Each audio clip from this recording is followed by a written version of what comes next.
What's happening, everyone? Welcome back to the Northeast Corner for 2025. We're finally back when I'm being able to find time to record these episodes and whatnot, when alongside my producing work and that, which obviously has to take priority for my business and stuff. But we're back finally for 2025, and I'll be getting episodes out where and when I can. But before we get into today's episode, I have a little request and a little bit of a shout out to give. So on the 3rd of May, a friend of mine, Mark Wilcox, is going to be taking part in a white collar boxing event in Moray.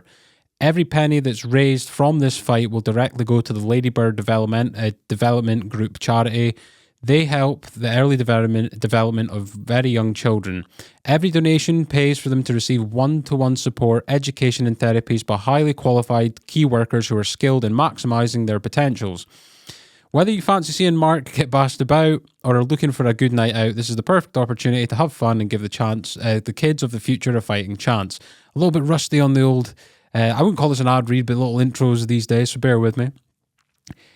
Please donate using the link provided, which I've left Mark's Just Giving link down on the post of which this podcast is attached to in the description. Understandably, not everyone's going to be able to donate during these difficult times financially, but if you don't have money to donate at this moment in time, if you could share the Just Giving page and the event poster and all these types of things that are attached to this podcast through listening, it would all go a long way to helping get a good cause, raised a good amount of money, and a good night of fights as well.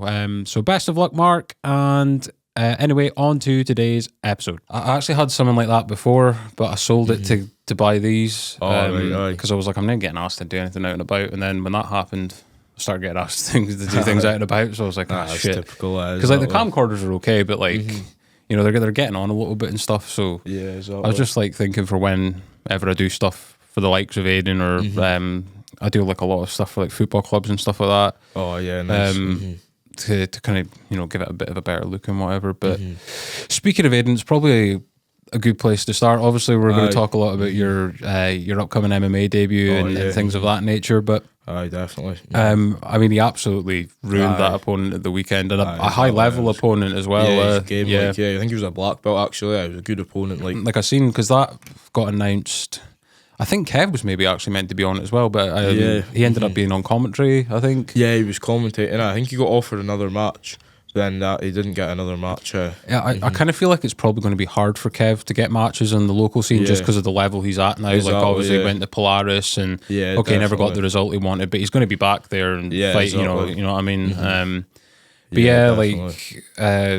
One thing I didn't get to ask you last time, and it is kind of in relation to Aiden, but like obviously you've been in his corner for the Cage Warrior Scotland event, for obviously when he was at the prize fighter tournament in London and that, and it's like when you're kind of, because they do the whole walkout treatment and like the lights go dark, and then like especially the Cage Warrior Scotland one, like seeing that on the TV looked like absolutely crazy, so I can't even imagine what it would have been like to actually be there in person. But like, does that give you like, maybe not motivation, but like an idea of where you want to get to? Do you know what I mean? Seeing definitely all that, like being part of like that kind of team and whatnot. Yeah, definitely. It definitely helps you visualise it. Cause just like walking out, it's pretty much the same walkout. Even though it was Aiden's fight, like you're doing the same walkout, and just like it's the same feeling now. You've got the crowd, and I've never been in a crowd that big before. Like I've been to the Braehead Arena, but it's not been filled like the way it was in that sort of atmosphere. But yeah, it's good to visualise it. It definitely helps. Like, and like you've got to think as well, like with you being in that circle with Aiden, because obviously Aiden's fighting on the biggest platform you could in Europe outside of like, you know, PFL, UFC when they come over and that.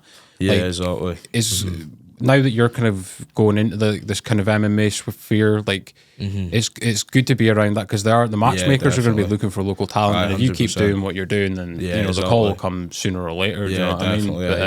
But, do you know what I love about like whenever it's not so much now because he hasn't been in the corner for a couple of fights, but whenever I used to watch Aiden fight, like during the pandemic, and especially during the pandemic because there was no crowd and stuff, it's almost like you get a running commentary of the fight from Kev, because like Kev walking Aiden through everything, and I think he must have took a break from the commentary at the weekend, because I could hear him like coaching Aiden through the submission and that. Coaching, but like we said, like Kev's just a different level at the moment.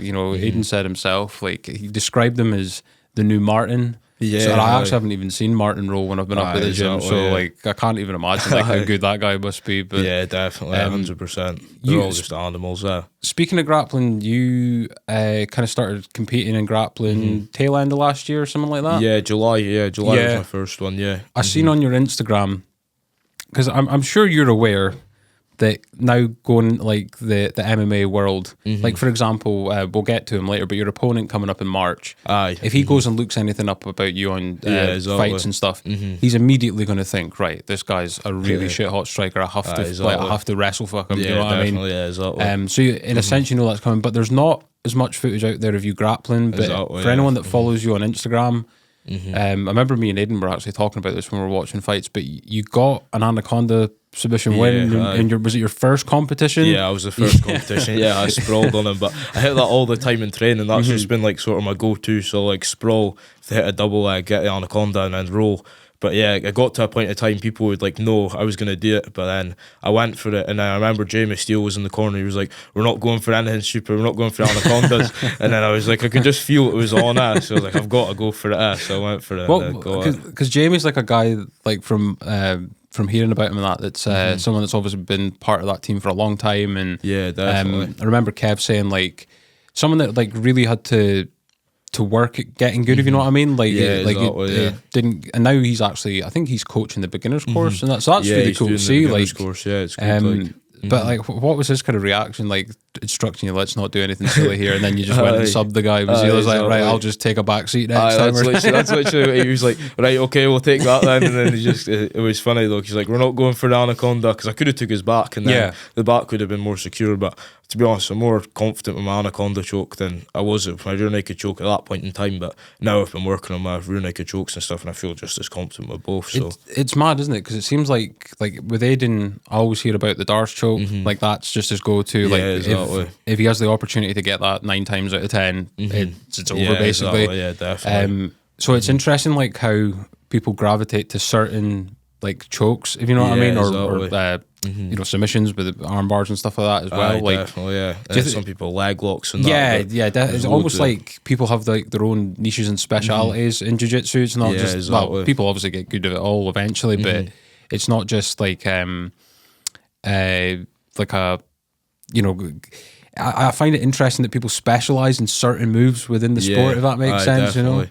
Yeah, I feel like it's got like a sort of direction, so everyone it kind of funnels in. But then, like for Kev, for example, he's been doing a lot of crucifix, so then everything seems to funnel to the crucifix with Kev. Yeah. But then for me, I want to just be a mount or the back, so then everything's funneling to like the mount or the back. And then it's probably similar for Aiden as well. But then he also wants that front headlock for the Darces and the anacondas and stuff. But it's. I mean, actually, well, I'll cut this a little bit out, but there's a delivery happening just now, but it'll be cut out with the background noise. But, I mean, so I suppose, like, I never really got to ask you about, like, Cage Warrior Scotland, like, the event. And obviously, like, it's happening again this year. There was one in September. So it's cool to see, like, because I think they hadn't been to Scotland for, like, maybe 11, 12 years or something, like, a long time. Like, considering, like, in that time, they've had a world champion in Ross Houston, you know what I mean? Exactly, like, definitely. So it's cool, like they're, and that's going to be great for guys like yourself and other guys on the kind of local circuit wanting to get to like those big kind of promotions to then potentially get noticed. PFL, well, Bellator's now not a thing anymore, but like the UFC and that. But like, definitely. Is that something that you want to strive for as well, like being in front of like a crowd like that? Yeah, 100%. That's sort of my goal for next year, just to get onto Cage Warrior Scotland. Just end of next year, just keep working my grappling, get as many amateur MMA fights as I can, just however many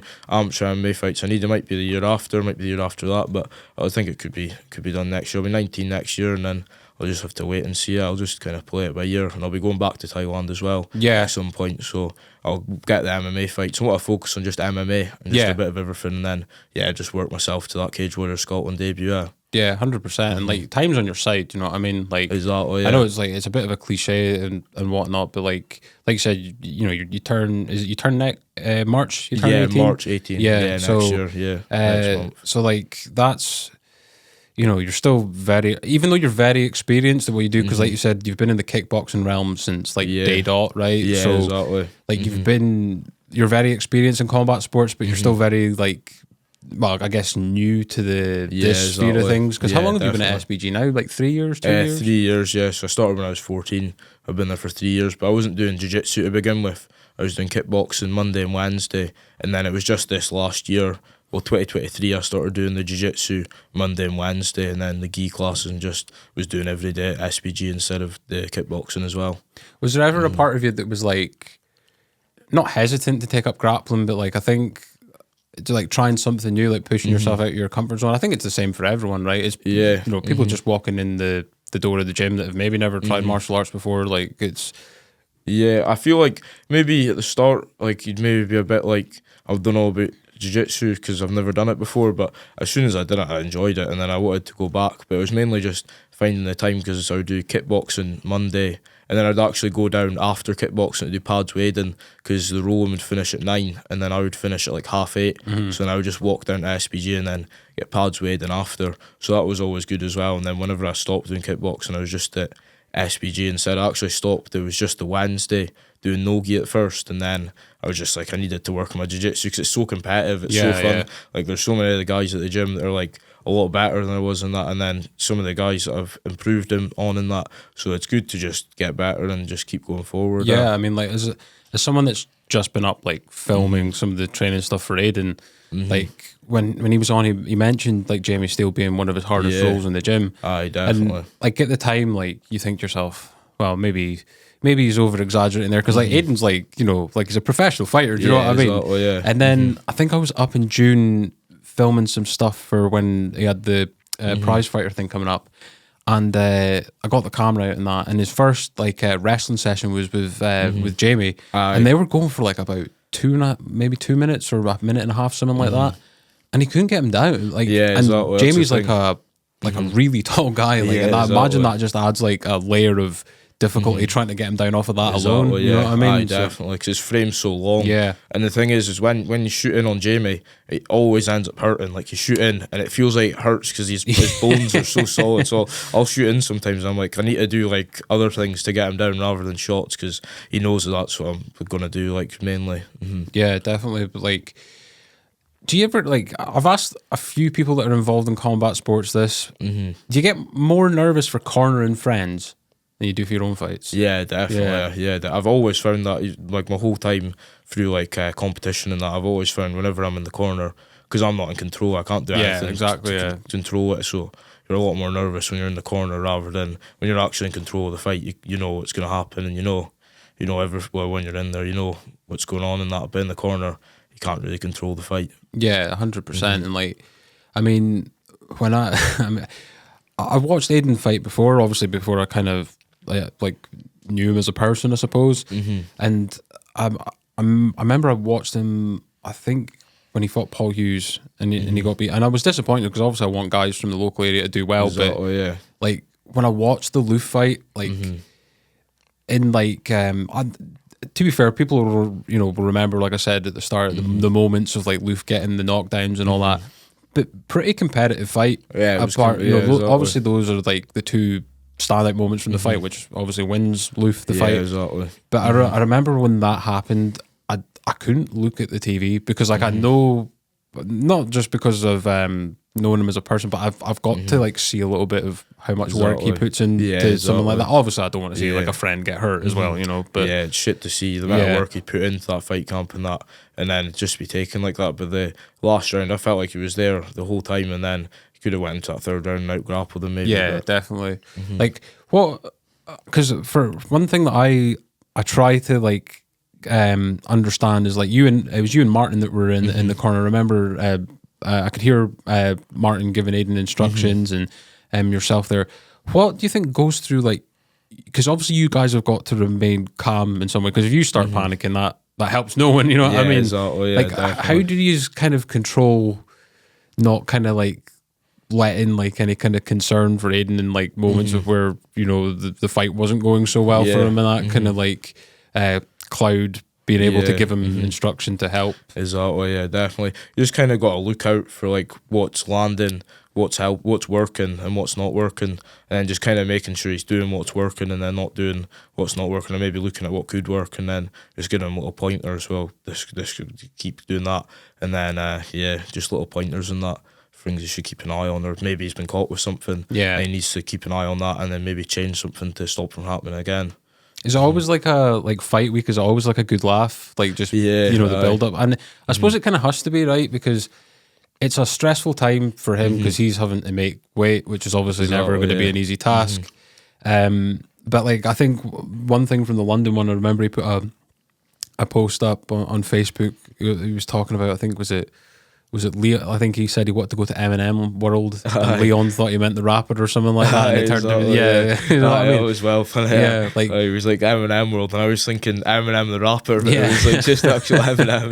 That's the thing. You don't want to you don't want to mess up in front of Aiden, because within 5 minutes it's plastered everywhere on social media. Like I seen the short last night. Like you're obviously training hard at the gym, and is that like when you train that hard that you're physically sick? Yeah, exactly. That must be like proper intense. Yeah, it was good. It was good. Like, well, in the morning I had deadlifts, and I was doing deadlifts with 200 on the trap bar. Jeez. But then I'd done it till like failure. So on my last set, all I could get was 1, and then that was it. So then I felt like I was probably drained from the weights, and then I had wrestling. And then sparring was my first night back sparring, because I had to have a week off of training from my cut, and then my stitches got infected, so they said I couldn't go back to training. But it was good to get back in. And then my first round I did with Aiden, I was like, could feel my stomach, and I was like, well, I could hopefully keep it doing. And then it was pretty much a lot. It was like the last one more round to go, and I had another one with Aiden, and then right at the end of the round, pretty much there was literally like 20 seconds to go. We were just like, I was moving, but it was like me moving and throwing punches that was making me feel sick, because then I just had to take a knee for a second. I was like, I can maybe take a second and then keep going, and then like a couple of seconds later I just had to run out the back door and then just be sick, like, because it had to come up. And then it was just because I ate too soon as well, and then had electrolytes while during class as well, so none of my food actually sat. Yeah, and, like, got absorbed, swimming about. Yeah. But it was just like grapes and that. You could actually see what I'd eaten at with minging, like, it was mad. It's all trial and error, that kind of stuff, isn't it? Like, when did Aiden get that nutritionist? I think it was just before the Dan Dice fight, when he was going back down the bantamweight. So it's like, it's basically, you know, it takes time to actually figure all this out a lot of the time. There's not like, especially when there's not like an exact science for everyone. Everyone's body reacts differently to different foods and what have you. But there's never, for me, and I'm not a professional athlete in any sense of the word, but there's no more intense feeling than the build up to being sick. Being sick itself actually ends up being like okay. Yeah, but it's not like too bad. The actual intense feeling, like the moments when you're fighting Aiden, you can feel it coming. That is the worst. Like, exactly. Yeah, you know, like, that's the worst feel. It's when you're being sick, and then after you feel good, and then you're like, but it's trying to get everything up, and then you always feel like you've always got like a little bit extra, and you're like, that's horrible. Like, it's the worst feeling. You end up feeling amazing after it, though. Yeah, after it, you feel good. Definitely. I think it's just because like, you're just relieved of not feeling that bad anymore. Do you know what I mean? Like, there's like a placebo effect to it and whatnot. Yeah. And then I went home and had a watermelon, and that watermelon tasted a lot better, I think, because I had nothing in me. But so going back to the grappling for a second, like, are you surprised at how quickly you've managed to kind of, I don't want to say that you've picked up, because I believe you're still a white belt at this stage. Yeah, I'm still a white belt, yeah. But like, not many people are hitting anaconda chokes in their first competition, to be fair to say, right? So like, have you kind of... In a way, it makes sense, and in a way, I think it probably shows that your athletic ability just in general. And I know jiu-jitsu is not necessarily based around athletics; it's technique and all that type of stuff. But are you surprised? Well, for one, are you surprised that you managed to kind of hit the ground running with it by able to like pull off like a really big submission in like your first kind of competition? Exactly. Yeah. I would say I wasn't really sure, to be honest, when I went into that competition. I had like full confidence I could get the 2 golds, but then I've never done a jiu-jitsu competition, so it was more, I want to see what I'm up against, and then it was just to get in, get experience. And then after I had my first match, my arms were like burning, like proper burning. I was thinking, how am I going to do any more matches? Yeah, like lactic acid and stuff like that. Yeah, because the first one's gi, so you've got a lot of grips and that. And then I was thinking, this is a lot more tiring than like actual kickboxing and that. And I had my next match, and then I felt fine after. And then next, actually had like, I think it was 11 matches in that one day, and then I felt fine for the rest of them. And then towards the end, I actually felt these guys were tiring out quicker because they weren't used to the cardio from like sparring or jiu-jitsu or like Muay Thai or anything like that. So and then after I won a few matches, I actually lost one in the gi, and then I got it back in the no-gi because it was round robin style. So since I had more wins than he did when he beat me, I went through to the next round. And then Jamie Steele was pretty much like, I was kind of feeling like a bit down in the dumps because in kickboxing, if you lose, you're like eliminated, so you're out of the tournament. But in the round robin, since I'd won my 4 matches, I had 2 more to go, and then that was to play for the gold. And then when Jamie said there was all to play for, and if I won the next 2 matches, I could get the gold, that's literally just what I did. I was constantly thinking about the gold and then just having the gold on the podium. And then I managed to get the first one, so I got the second one as well. And yeah, it was a good feeling. I think it felt good as well in the no-gi. With the gi, it felt a bit more heavy, but the no-gi, to get the submissions and a few takedowns, it was pretty fun. It's crazy how different like a simple change like that is from wearing a gi to wearing just normal training gear. Exactly. Like Lee that does this with me sometimes, he used to train down at the gym, and he was said that because he was a smaller guy, he felt he benefited from gi because obviously there's like a lot of like loop chokes and grabbing like the wrists and that with the gi and stuff.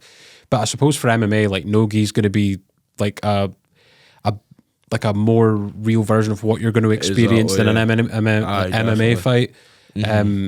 Like, because, for example, I would imagine there's going to be a difference between, like, because obviously we know for the majority of your MMA fights, I would imagine, because you're so good of a striker and there's much footage of that out there, you're going to have to grappling a lot because there's going to be guys that are going to want to like get you down, but not just defending it for defending its sake. If like, for example, in like March, if this guy tries to take you down and you threaten with a choke, that's going to make him think 2-3 times before doing it again, and then that'll be panic mode for him. 100%. Well, that's kind of what I wanted to think. It's kind of something I'm working on in the backgrounds, and then no one's really going to know if I've got good jiu-jitsu or not until they actually see it. So I'm just going to keep working the striking, keep working the jiu-jitsu, and kind of piece it all together, and then whatever comes just comes. And then if it hits the floor, I'll be ready to get back on top, get in the position, and then just get the win, really. Yeah, by any means necessary. If it's the ground, I'll always be looking for the striking, but I'll be happy to get some takedowns as well to tire them out, because going from the wrestling, if you're standing back up to go to striking, you get a lot more tired, and then that can maybe bring out the finisher a bit quicker. Do you think, obviously, I mean, it's kind of a bit of a stupid question on my part, but what's being at a gym with such high level grapplers done for your game? Because I know you go around the country, like SBG Manchester's quite a frequent visit you go to in seminars and all this type of thing. But if I just, like, obviously Aiden, like, I know he's a brown belt, but it's probably a matter of time before he receives a black belt. Exactly. Martin was the first black belt in this entire area, I believe. And then Kev obviously got his, I don't know if it was last year or the year before, but it was recently. And, Kev's on Polaris now. Obviously, Aiden's on Cage Warriors. I know Martin's competed at a really high level in the past and stuff like that as well.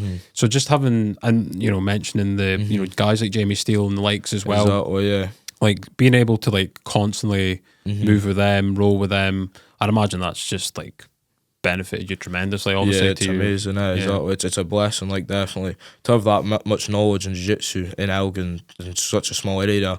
That's kind of what I thought as well when I was doing kickboxing. Like, I wanted to take a bit of time to get striking because that's going to be my style. But then I knew I had so much time because I'm so young that I just needed to put in the time and the hours once I'm ready to cross over to MMA with the jiu-jitsu. So I was kind of planning it a bit like that because I knew the guys at the gym were such a high level that it wouldn't take too long for me to get the jiu-jitsu I needed for the MMA fight. Do you think, like, I would imagine that the striking's even a little bit different, right? Because obviously you have to take into account, like for example, the Muay Thai fight you had a few weeks ago. Exactly, that's very like tight, if that makes sense. Where I would imagine fighting like that in an MMA fight leaves you just completely open to being grappled, Exactly. So like it's even like has that been an interesting kind of thing to figure out how to, like, because I would imagine you're so used to a certain way of fighting from being through like the kickboxing philosophy, Exactly, I yeah. guess. Aye, definitely, yeah. And then switching to SBG, felt like my style changed a bit as well. But then when I was in Thailand, they get you to do, so I used a lot of head movement and then like a lot of feints and then going back out of range and coming back in. But in Thailand, it's just like just hands up, just everything, planted, hands are up, and then you're not bouncing either. So if you're bouncing on your toes, they go, no kickboxing, Muay Thai, and so you're not bouncing, then no boxing, head movement. So then they're always telling you not to do that or to do this, and then it's definitely good, but it's all good fundamentals. That's what I learned. Like I can always have that style, and then like K1's a different style, and Muay Thai's a different style, but it's good to do both. Like you might have an opponent that is maybe good at one thing, but then he might not be so good at the next thing, so it's good to be able to change it up and then have different styles so you can keep changing it. Definitely, like taking a little bit of something from each individual sport, for sure. Definitely, yeah. So we'll talk about your time in Thailand again. You went out 2023, just before Christmas. 2023. I think this time you were over the Christmas period there as well. Yeah, I was there over Christmas, yeah. The first, how many fights did you have out in Thailand this time? Because just 2. Yeah, so the first one I seen is you absolutely crushed a guy with a right hand. Yeah, that was class. Like, so how long was it before were you training there a few weeks and then fought and then Aye, so I was my first week of training. I went into training and I went to go to the fighters mat. And one of the coaches, Crew Beer, who just never liked me for some reason, like the whole time I was training there, I was like, is this the fighters mat? And he was like, no, fighters mat, this one. So I was going to this other one, and I actually met this Scottish guy I seen last year that was watching my fight, and he was there, so I managed to get a couple of good rounds in with him. But I was hitting the bag and that, and then we were doing drills, and I was thinking, this can't be the fighters mat. Like I was sparring, kicking people in the leg, and then humping the shoulder out with check kicks and that. Yeah. The next, it was the Scottish guy's last day, the next day, and his dad wanted me to get some rounds in with him, so I got some rounds in with him, and then the afternoon after, I went into the other mat, because I was like, I'll just go to the other mat and then see what likes. It should be the fighters mat. It's not actually, because I didn't think they were the same. And then I got on that one, then within like the first week, the guy was like, you want to fight? And then I was like, aye, definitely I want to fight. And then he said, just like, you fight Sunday. And then he said, now you fight the 9th of January. So I thought I was fighting the 9th of January. And then it was Sunday and the 9th of January. Right, okay. So there's a bit of a communication language barrier, but they always like tell you, so it's good. Like, and then I knew like the lead up to the fight, I'd probably be fighting Sunday as well, but I thought it would have changed. But yeah, it was good. Like, and then the fight in Bangla, I got a fight in Bangla, and the second one was in Patong. But you actually probably seen when I drop him with the right hand. Yeah, you almost went full mount. I fall over. Yeah, I landed in full mount because that same day I actually fell off my bike on the way to the taxi. Had a bike, and then my accommodation's probably like 5 minutes away. Yeah. And then I was leaving from the gym to go to Patong where I was fighting at Bangla, and then I was on the way to the taxi. I needed to get water, and there's these traffic lights. It's quite a main road. It's pretty busy, so I normally just cut through the parking lot, and then it's like got shops and that. But the lights were green, so I was like, I'll just go through the green lights because I need to go to the shop, and then I need to go to the gym as well. And then I took a turn and I've never took before, and there was just like gravel, dirt, and as I turned, my wheel just took out from underneath me, and then I crushed my left foot underneath the bike, and it was the same toe I injured last year when I injured my toe. And then I literally just did it straight away. And then I was like, I'll be alright. I need to go to the stadium. So I just got back on my bike, went into the shop, and I'm like, thinking, how am I going to fight tonight with this? And then I was like, I'll just have to kick him in the leg a few times. And then once I hit him, he'll just go down it. And then that's what I did. But even when I hit him with the leg kick, I was a bit off balance because like I didn't have fully base, but I gave like my foot. Do you feel like stuff like that during fights, or does adrenaline kind of take over and make it a bit more number than what it would be if you were just, walking about or something like that? Exactly, yeah. So you don't really feel anything in the fight. I gave my foot a Thai oil massage on the way in the taxi. I just literally took my shoe off, gave my foot a massage with the Thai oil, and then when I actually got to the arena, I was walking up the stairs a wee bit, and then I was like, I can kind of feel my foot. But then once my opponent got there and I seen him, I didn't really feel my foot that much because you don't know who you're fighting. Like, it's just like loads of people on a poster, and you find out on the day who you're fighting, and you don't weigh in, so they just kind of match you like similar like sizes or shapes. So there's no way in. The eyeball it. Exactly, pretty much. But it was meant to be 12-ounce gloves, and then he actually requested 8-ounce gloves. Oh, so I how did that work out? That's what I said. I was like to my coach, we'll see how this works out for them. So I was like, I'm happy with 8. So that means the finish is coming quicker, and then as soon as I hit him with the right hand, I felt my knuckles, which I go right through the gloves. Yeah. And then do you know just when put like him down. you've put someone out? Like, can you feel that as the punch lands? I've not actually put anyone like out cold with a punch Yeah. yet, but with a head kick, I knew when I Yeah. landed that head kick, because it was like shin to chin. I knew that he was like out cold. But then also there was like a thought in my head, because you kind of see after I knock him down, like I look for a second, because I was thinking, I was like, the last one landed and then I didn't finish him, it was just a 10 count. So then also when I go back to the corner, I'm thinking like what I'm going to do next if he does get up, but I don't think he was going to get up. Like, I just had to look for a second and make sure that... Probably rethinking his life choices with the 8-ounce request. Should have maybe thought that one through. Yeah. But he actually quit on the stool, because I dropped him. Yeah, because the round just ended as you get up, don't you? Exactly, and then I rock him again with the left hook, but he tried to like double leg me pretty much, and then the ref was trying to break it up, but I should have just framed on him and kneed him in the face, because I probably could have finished it there, but the ref was trying to break it. He was just trying to like hold me out. It was weird, like. Well, it kind of goes into like the final as well. Like obviously you were fighting. I can't actually remember the guy's name off the top of my head, but I know he's from Russia. And Michael Barnov. Yeah. There was both of them that were actually Russian. Oh, both of them were Russian. Both of them were Russian. Yeah. I think he must have been a good 6'2", 6'1", something like that. Very tall guy. Like that, Obviously, I watched the fight live on nice. the streaming and whatnot. And anyone that has watched the fight will know that you messed that guy up in the very early rounds. I thought the fight was about to get stopped when the ref gets in and he wants someone to look at the cuts, because like his face looked like a loaf of bread, man. There was that many slices on it. It was wild. It was mental. Admittedly, I thought he finished quite well. Like I thought the last round he was managing to intercept you with a few knees and that a little bit more. But I mean, all you kind of have to do is look at your face and then look at his face at the end of the fight. But he got the decision. You don't seem like the kind of guy that would dwell on someone like that, but have you ever been on the end of a questionable decision before, or was that the first time? I have before, but it was more because it was like a weird rule set. Yeah. And it was in another organisation, an organisation where basically they were scoring like fighters from certain teams higher than other ones, and then I had like 4 warnings, and then it wasn't really me losing the fight, it was more the warnings took down my points, and I just kind of felt like a bit disappointed really. But with that fight, I knew I put out everything, I did everything I could, and then I just needed to finish him really. I felt like I needed to finish him to get the win. And the last round he would have probably got it with the later rounds, because they scored it more highly in the later rounds. But in the last 2 rounds, I didn't feel like he was landing anything significant at all. If anything, really, I think the success came if he was managing to keep you away a little bit more, because like you were closing that distance rounds 1, 2, and 3 just over and over again, like stepping elbows, right hands, leg kicks, all this type of thing.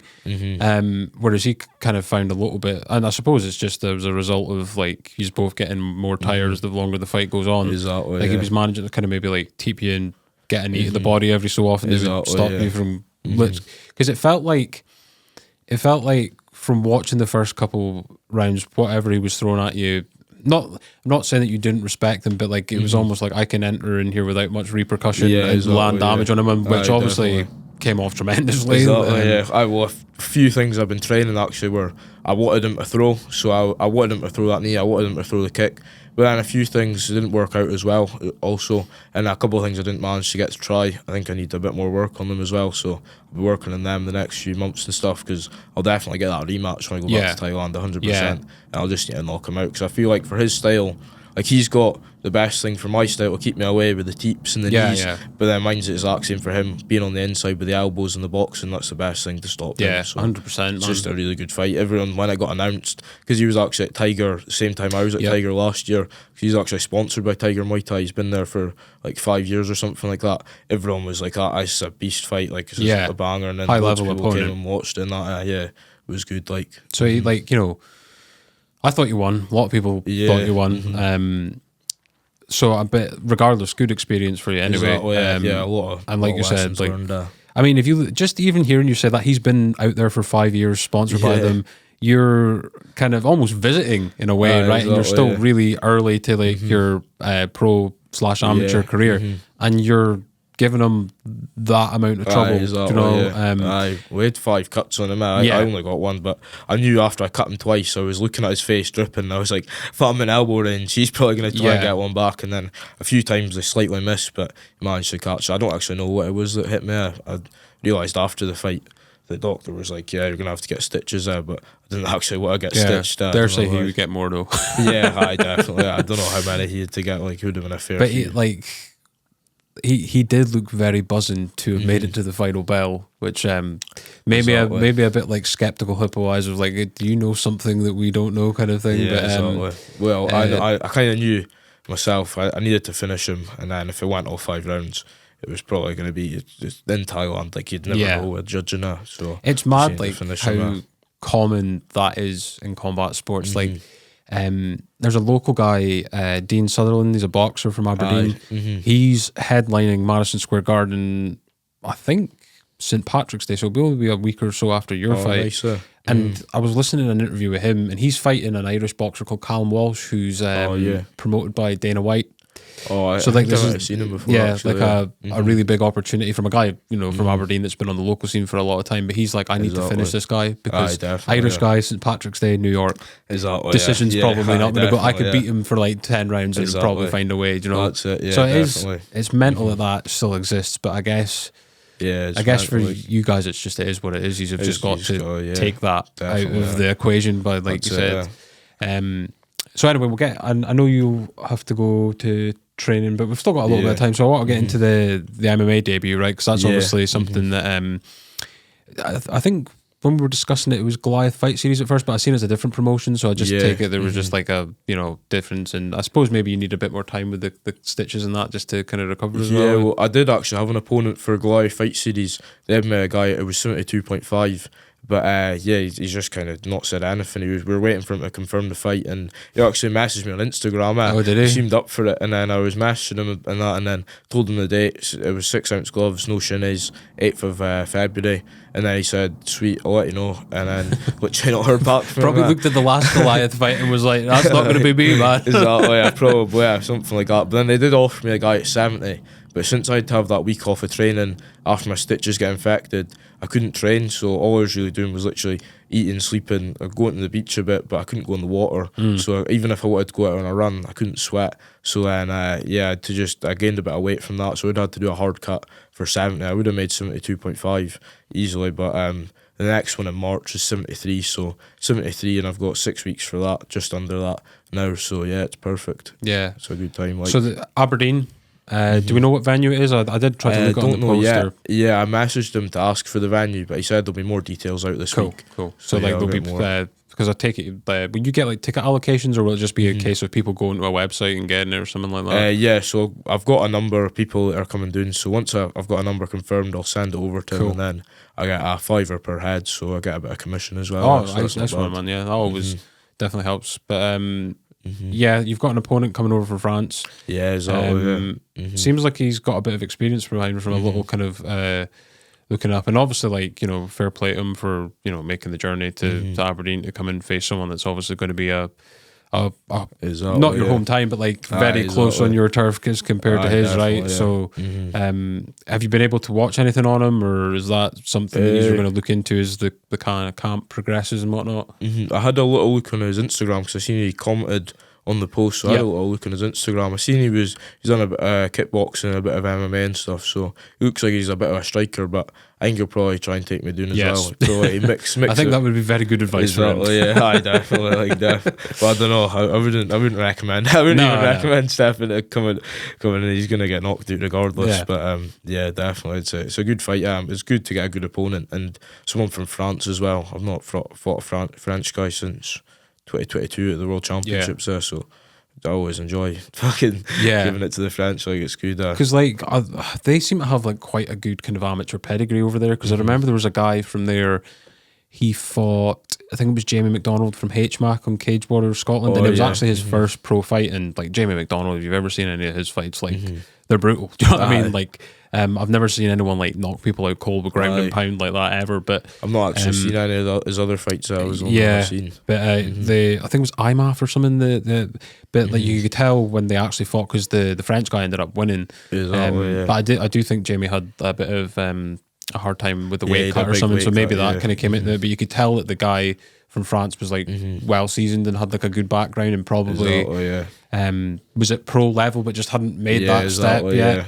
But no, it's good, and like definitely. So it's obviously an amateur fight, so there's a few differences. So I take it so what is the difference between an amateur and a pro fight? So obviously the glove size, but it's not that much really, is it? It's only 6 ounce, so it does definitely make a difference, but it's just a little bit more. I think it more makes a difference for the chokes and that, getting your hands in. Because there's a little bit of extra, but it's not too bad. It's pretty much the same. Like, it's just no elbows to the no elbows at all. I don't think. I think they might be able to do elbows to the body, because like in Muay Thai fights, there's some of them they say no elbows to the face, but you can do elbows to the body, which doesn't really make sense. But no knees to the face, and then hopefully there's spinning back fists and stuff like that. That'd be pretty cool. But most of the time they keep that out from like kickboxing until you're in like pro K1, then add it in. Yeah, so definitely. I think that's it. Like, I suppose it's like very much no heel hooks as well. Oh right, because that tears people's legs apart, doesn't it? Yeah, exactly. But, I suppose it's like the amateur games, very fundamental focused, right? Like you said, like spinning back fists and knees and all that. These are more luxury moves, flashy moves. Do you know what I mean? The highlights and that, and for like the pro game and stuff. But yeah, like, do you think it's going to be? Do you think it's going to be different or feel different? Because I know you train MMA and you have MMA sparring, and you're very well versed in all the kind of things that go into MMA and different disciplines. But do you think it's going to feel different mixing that all together in like a live fight scenario? Yeah, I think it'll be a different feel, and I think it'll be good. Like, I'm looking forward to it. I'm just gonna wait and see. Yeah, I think it'll be a different feel. I think I'm just excited to step in, and with the smaller gloves, I'll have a lot more speed, and then a bit of a different style as well. So I'm just really looking forward to getting there, and then just get back in again, just see how many fights I can get this year. Like, just want to get as many as I can, because last year I could only get one really in Scotland, and then I got a few in America and I got a few in Taiwan, but I want to be active in Scotland there. Yeah. That's what I'm looking Do you think for. it's like you're a victim of your own success, really? Because when you're beating people the way you're beating them, as a consequence of that, people are not going to want to fight you. You know what I mean? Definitely. But you mentioned America there, and you were just about to go out there last time you were in. I think it was the month after in August. Seeing because I specifically remember you saying before you left last time is that I need to go out there because I need stiffer competition. Yeah, exactly. And then when you were out there, the post popped up that you won both belts, and I was like, oh well, so much for that. Definitely. Yeah, it was the first fight was the guy was decent, but he didn't really. The first one, it was basically there was two guys in the category. There was no one actually in my weight. I cut down to 76, and there was no one in it, but there's people in the 78 to 82. So I just jumped up to that. I actually weighed in under the weight limit. I was like 77, but they were like, you can go in anyway. Doesn't matter, it doesn't really matter. But yeah, I don't know what they would have been. But the first guy, it was a decent fight. He actually hit me with a spinning back fist, and I countered him instantly with a spinning elbow. It was like a spinning back fist to spinning elbow. So that was pretty cool. And then the second one, he was a bit better, and he didn't actually know. He thought he was out and didn't have any fights. And then I was speaking to him. I was like, yeah, I'll see you later on for that kickboxing one. And then he was like, all right. And then we were like, I showed him the time and that. And then when I actually got in there with him at the last round, or the second last round, my nose was burst. So my nose was burst before his.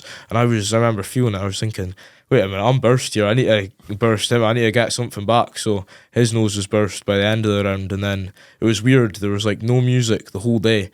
And we were both looking at each other in the corners, like stood there looking at each other. And then, you know that Darth Vader music? Yeah. Like his entrance, dun, dun. I just started playing out of nowhere on the speaker. So we were both looking at each other, both noses burst. And I was like, this is mental. We're just going to go back in to go to war. But it's like a fever dream or something. Exactly. I felt like a movie or something. It was mental, but it was funny because the guy was Christian. He was like walking about with a like Bible devout, and that. yeah. And his like dad had like a cowboy hat. They're like proper American Christians. And like I was away to go out to the toilet. I was just kind of walking about with music on, and two of the lads from Team Scotland were like, Ethan, we've literally just seen your boy on his knees praying to God in the sun so you don't smash a mess. I just thought it was funny. He was praying to God and I was just stretching, listening to music and that, getting ready to go. It's a different world out there in America, isn't it? Like, they're very much more full on with everything. Do you know what I mean? But to be fair, like, the competition just is generally going to be stiffer out there because of the pool of people they have. Yeah, right? they've got a lot of fighters. Scotland, 5 million people compared to America, 330. Was it just Americans or was there other nations there as well? Yeah, there was other nations as well. There's a few other nations that went out. I think the guy I fought was from another country, but he went to America and he was like representing America. Yeah. So, like, I mean, obviously as well, did you get much time to kind of explore? Because I know you said last time the perks of doing this is getting to travel as well, but not just traveling for the sake of traveling, like travel with purpose and whatnot.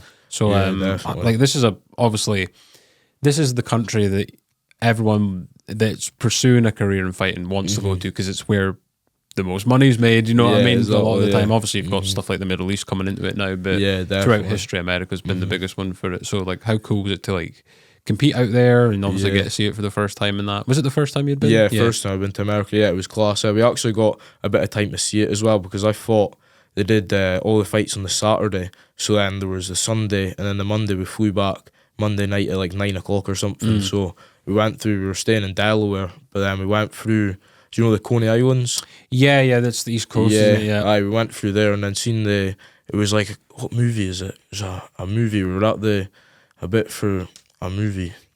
There was like a quite a famous movie, and we were at the front shore for there. It's like kind of like a beachfront, right? And it's been in a lot of movies. I actually recognised it from movies. And it's pretty cool. And they did good ice cream as well. So we got a good ice cream. Seen a bit of that, and then we actually seen the Rocky statue as well. Oh wow, yeah. We went through New York, so then we seen the Rocky statue. Got a Philly cheesesteak from New York, which was they look banging. To be fair, good, really good food in that. It's just even like the size of the buildings over there just look like 10 times. Like even if you go to London, like. They're big compared to anything you'll see up here, but like America is just like everywhere is like that, you know. It's just crazy. I was just looking up at them like that. It's mental, like massive buildings, just wild sizes. It's mental. So I know you've got to get to training soon in that because we're coming up on 5 to 4. I want to give a little bit of a shout out to a guy that I believe that you've trained, Mark Wilcox. Oh yeah, aye. So he's got a charity fight coming up. In May, I believe. I've made a little ad that I'll put at the start of this, but he's doing it for like a good cause, a good charity that I've mentioned in the ad and stuff like that as well. But I was saying to him because I said I'll use it at the start just for people to see it, and because he's got a Just Giving page up, which I'll also link in the post that comes out with this, and. But he was saying, like, I think it was Muay Thai that you were training. Would that have been at SBG or would that? I had him for some PTs and stuff. I think it was last year. It might even been I think it was last year, earlier last year. He was doing just Muay Thai and then he just switched to boxing. Yeah, and then I think he was at the boxing club for a bit, but his fights in boxing as well. So I think he's just doing work in the boxing. Because I was having a chat with him. He says that Leon's helping him out. I'm pretty sure because I've got a friend that that knows Leon / knew him, I suppose. But I think he boxed from the army or something like that. He boxed in the army. And I know he's had like a few kind of, is it K1 or kickboxing fights? He was on one of the Evolution of Combat, so remember that from a few years ago. But it's it's good. It's good that he's doing it for charity as well. 100%. All going to a good cause there. So I think, you kind of answered this earlier, but I was going to ask if it's 100% focus on MMA now or you'll still be kickboxing. But I would imagine maybe competing wise it'll be full focus on MMA. Aye, definitely. Like I said, you'll still go out to Thailand and I'll just see. I want to fight MMA. My main focus, my main goal is just going to be MMA. But if I get offered a striking fight or a good Muay Thai fight, or if I'm in Thailand, then I need a rematch at Michael Barnold as well. So that's also a big thing that I'm focused on as well. So just those two things, really getting that Patong Stadium belt and the MMA. MMA is just my two full focuses, really. Yeah, and obviously, from what you're saying, you've got ambitions to turn pro. I would imagine that would be the first opportunity that you would be offered, that you would take that? Obviously, you want to get some amateur experience in because it's, you know, useful. But I would imagine, like you said, what was it next? 2026 Cage Warriors Scotland you would be aiming for, ideally. Yeah, exactly, yeah, definitely. So I'd take it as just activity this year, and then just want to get as much as I can. Then whenever I'm ready or whenever I get offered, I'll be ready for it, definitely. I can't even begin to seeing what you did to that guy in the Muay Thai fight. Like, what was it 8 ounce or 12 ounce gloves when you were fighting him? That was 10 ounce gloves. Okay, so 10 ounce, he took the memo and was like, "Don't use 8 ounce." Yeah, I didn't use the 8 ounce gloves. I think with the 8 ounce, because when I actually dropped him in the first round, I didn't put a lot of power in that left hook. It was just I switched back to southpaw. I faked the kick, and then I would see if I would get a reaction from the kick. And then when I hit him, I think he must have thought I was kicking, and he just didn't really expect it. But it would have been good to see what it would have been like with the 8 ounce gloves there. Yeah, I mean, well, the other guy found out the hard way, didn't he? Yeah, exactly. But I just can't imagine someone being willing to fight you in 4 ounce gloves. Exactly. Because, I mean, for me, that... Obviously, I'm a supporter of yours. I want you to do well on that, but that just terrifies me for any opponent that you're going to have in the future. Exactly. That's just what excites me. Yeah, that's why I'm wanting to get to that point, because the 4 ounce gloves is just a whole nother game. I'm just really looking forward to getting into. Even with the hands, you've got a lot more grip. You've got a lot more power in your punches. You can actually get the knuckles through. It'll just be a lot better when I can get to that. Like, and I think that the benefit is kind of the benefit of the curse of living up here is like. A lot, like when you do get to that Cage Warriors level, that national kind of scene where it's the entirety of the UK and what have you, like, because I see this with like kind of Aiden's fights as well. Like when he fought Gianluca Scatoli, like he was telling me when he had his back, like the guy was basically begging him to let's stand and fight. Exactly. And it's like, have you not watched anything on Aiden? Like he's a phenomenal grappler, and of course he's going to do it if you can't. Do you know what I mean? Like, yeah, definitely. Like if there was no time limits on MMA fights, Gianluca Scatoli would still be in the Braehead Arena right now. Yeah, exactly, definitely. You'd be sleeping at 100%. It's definitely, it is the kind of the unknown. So like when you do get to that level, I'm interested to see how many clean KOs you get, because I think there's a lot of people that won't be aware of the striking ability you've got and find out definitely. like the guy that found out in Thailand. Yeah, 100%. Definitely. Yeah. So yeah, I guess but I've got a couple fights quickly that we'll get to as well, but obviously Cage Warriors, right? That's the way that you want to go. Yeah, it's obviously the biggest platform in Europe. Yeah, exactly. Yeah, definitely. To get to the PFL, the UFC, and I take it like the ultimate goal would be to get signed to the UFC. Exactly. Yeah, that's the end goal. UFC, get the Cage Warriors belt, cross over to UFC, and then I think I could get to 2 weights. Get the belt in 2 weights, because I'm sitting about 155. I can cut to 155, but if I fight at 155 and get the belt, I'd happily go to 170, and then I'll have to see. I might grow, because I've still got a few years of growing, so maybe 170 to 185, or maybe 185. I'll just have to wait and see. Yeah. And if you look at like the success of kickboxers going to MMA the last few years, like you've got Izzy, you've got Alex Pereira, and there's a few other names in there as well, but those are the main two of the last probably 5-6 years that went on to win the titles and all that type of stuff. But like when it comes to like me and Lee were talking about this. This was actually before you even came on the first time. I was talking about that because I remember when Aiden and Kev were on and talking about you before I'd actually like seen you train and stuff like that. They were saying about how you are going to be like this next like big thing. Yeah, exactly, as like a Scottish athlete. Yeah, and it doesn't really hit people until I think they actually see you doing like your art in person. Exactly, yeah, I think you've actually got to see it. Yeah, and me and Lee sat down and talked, and so there's a guy in the UFC at the moment that got in when he was 17, the Mexican fellow Raul Rosas Jr. I've seen him, yeah. And we were saying that we would bet the house that if it was standing kickboxing, right? Obviously, it's MMA. You would beat him right now. 100%. Even in MMA, I feel like I don't think you could get me down. Like I feel like you'd have to get me down to submit me, and I could knock him out before he got me down. Especially with the 4 ounce gloves, because it'd be UFC gloves. As soon as I seen he was signed, I was like, "That's wild." It gave me a bit of inspiration. He was 17 and he was already in the UFC, but then seeing him striking and then seeing him fight, I was just like, I don't really know if he's. Seems like any time he's had a bit of resistance in a fight, it's spiraled pretty badly for him. But yeah, like fair play to him. But that, like you said, that is a guy that you could potentially fight. Well, no, sorry, he's bantamweight, isn't he? But like bantamweight, he's a bit light. Yeah. But I'm not like really. that kind of generation of guys that are there now Exactly, are the ones you would like to definitely, fight yeah. in the future, Aye, in the I'd weight say that classes next and that. generation Yeah, that's coming up, definitely. yeah, definitely, man. 100%. Well, Yeah. before we go, I've got 2 fights. Got a UFC card this weekend, so I thought I'll pick out the 2 main fights. Both really good striking fights as well. We've got the Pirate Magomedov, who threw the double spinning beast. back fist against Michael Venom Page.